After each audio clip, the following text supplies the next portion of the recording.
friends, my name is Carl Sterling, the founder and the creator of the Neuromotor Training Education Program and the Parkinson's Regeneration Training Education Program. In this video, we'd like to touch on just a few of the areas that we teach in our education programs to help the person with Parkinson's or other neurological or movement disorders to improve the quality of their lives. Our goals for you are to confidently, safely, and effectively work with a client who has Parkinson's disease. Knowing that falls are our number one concern for the person with PD, we want to train them with this in mind. Push with your left leg. One of our first steps is to teach rolling patterns. If somebody falls down, we want to make sure that they can roll over and then eventually navigate back to safety. And you'll see in this video that we have people crawling on the floor. Next, we're going to teach what we call the fall matrix, which is a series of movements to help people to develop the ability to get up from a fall. Left foot on the red, yes. Gait re-education is a very important part of our program.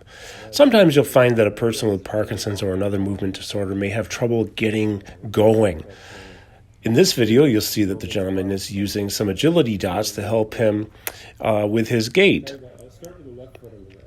In the last video, he had his cane. Now he's gotten rid of the cane, and we're moving forward using the dots as targets to help to improve stride length and to get him going. Sometimes all it takes is a target to get somebody to take that first step forward. Super good. I'll just be careful of this too. Reciprocal arm swing is an important part of realizing a good and optimal gait pattern. In this video, you see us using what we call a tandem gait. So I'm controlling my client's arms by walking behind her and making sure that her arms move reciprocal to the legs. I'm not messing with you. Our next phase of gait training is cueing the client beyond the tandem technique into swinging the arms on their own. He's doing a beautiful job here. The best known method of slowing disease progression via exercise is cardio. We get blood and oxygen going to the brain, but also we create a growth factor when we do cardio. It's called brain-derived neurotrophic factor, or BDNF. This is proven to circulate in the brain and help to slow the progression of dying brain cells, and it's even shown to give birth to new brain cells in certain parts of the brain. And of course, you can see here, we're doing cardio sitting down, doing arm sprints. At our workshops, you will learn various ways to wake up the nervous system and the brain. This helps us to move better and to reduce falls and fall risk. Through specialized technology put in this gentleman's shoes, you can see on the right that he just ditched the cane. He starts moving faster, better posture, better arm swing. And this all happened in a matter of seconds. This next lady here was diagnosed with Parkinson's many years ago with the same technology in her footwear. She started running for the first time in 15 years. It's amazing, and it happened within seconds. In this last video, same thing. Same technology in her footwear. She has Parkinson's. She started running for the first time in 17 years. It's a life-changing methodology and technology.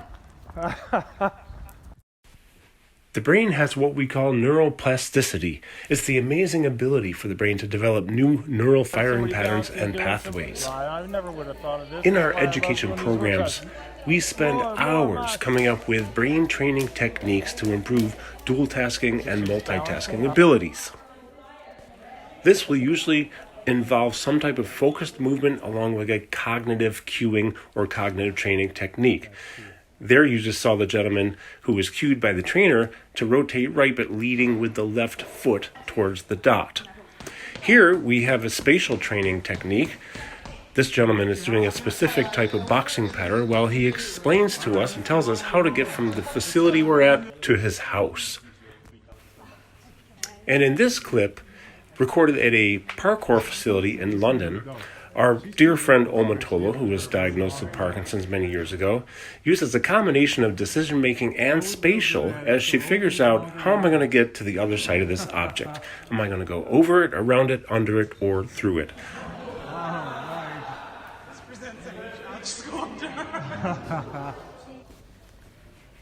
And here we see Omatola and Shai James, the trainer, doing some hand-eye coordination during a lateral focused movement, and a cognitive element was added into this too. So we have three things going on at the same time.